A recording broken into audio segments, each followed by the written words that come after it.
Hi, everyone. Happy July 4th. Carter Christian are here for the Florida Soccer Report. Happy Independence Day. It's a joyous day here in the States. Wanted to go through some of the history here in Florida on July 4th that I've been part of as it relates to the sport of football or soccer. So as a kid growing up, I was, as many of you, if not most of you know, a Fort Lauderdale Strikers ball boy. We generally had 4th of July matches at Lockhart Stadium with fireworks displays after. So 1981, 82, I remember 83. Yeah, I think we had a match in 83. And then I remember a match in 88 we had with the APSL Strikers. By that time, I'm not a ball boy anymore. I'm much older. APSL Strikers, 4th of July festivities. In fact, the APSL was interesting because you had 4 teams in the state of Florida, 2 legacy brands, Fort Lauderdale Strikers and Tampa Bay Rowdies, and then you had the Miami Sharks, which were, by the way, owned by Chuck Blazer, or run by Chuck Blazer.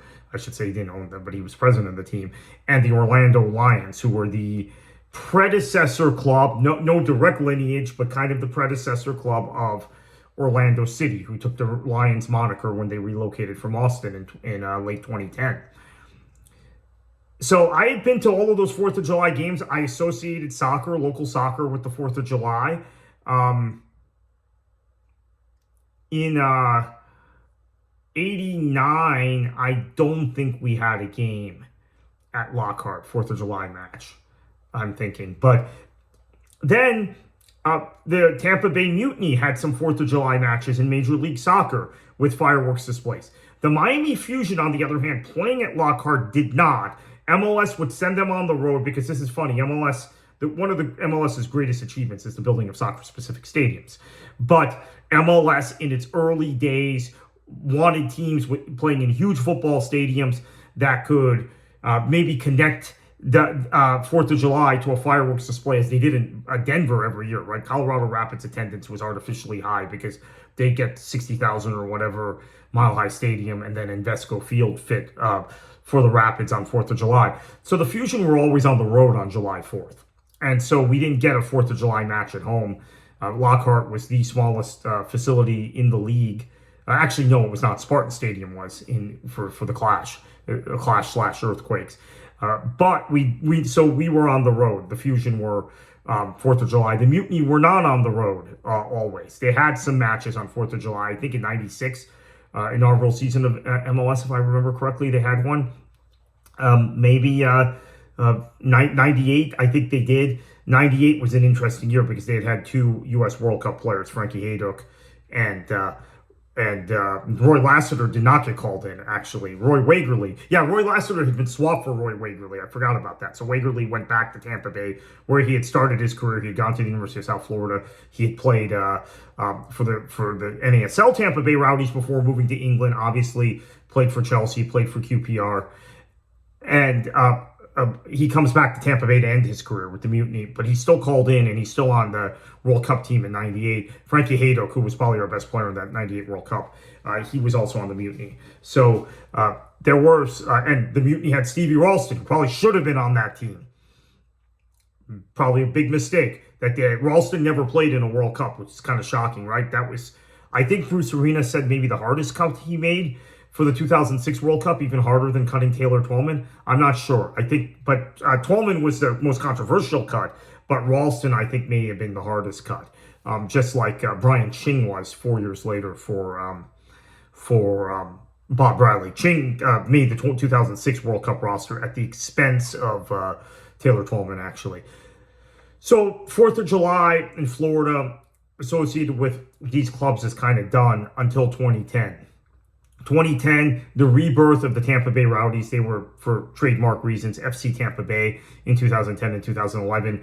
The Fort Lauderdale Strikers are back, but they're playing as Miami FC in 2010. But we knew before the 2010 season the team had moved to Lockhart and that the team would be rebranded as the Strikers, likely the Fort Lauderdale Strikers, for the 2011 campaign. So we had a 4th of July match in Tampa at Steinbrenner Field in 2010, and the Rowdies, FC Tampa Bay, beat Miami FC in that match. And then we had a a match in 2011, which I went up for. I went up for the match in 2010 also, but 2011 was the day we debuted our NASL ball, our Stars ball, a throwback to the 70s. We did it for that July 4th game, Tampa Bay in St. Petersburg now at Al Lang Stadium hosting Fort Lauderdale. Ted Uncle was the referee, the husband of Christina Uncle, who I think everybody knows, and everybody, especially here in Florida, we're very proud of. So Ted Uncle's her husband. He was the referee for that match, and he grabbed. I remember the images of him grabbing the ball, and that was kind of our photo moment for the season in the NASL. Tampa Bay defeats Fort Lauderdale 4-2 in a match where Fort Lauderdale keeper Matt Glazer, now the manager of Forward Madison, had to make, I think, 8 saves. So there were 12 shots on target. That's how much the Rowdies dominated. Pascal Millian, future Jacksonville Armada player, future Fort Lauderdale striker player, and Haitian heritage from the Lakeland area, from Polk County, was unplayable that day. 2012, we have a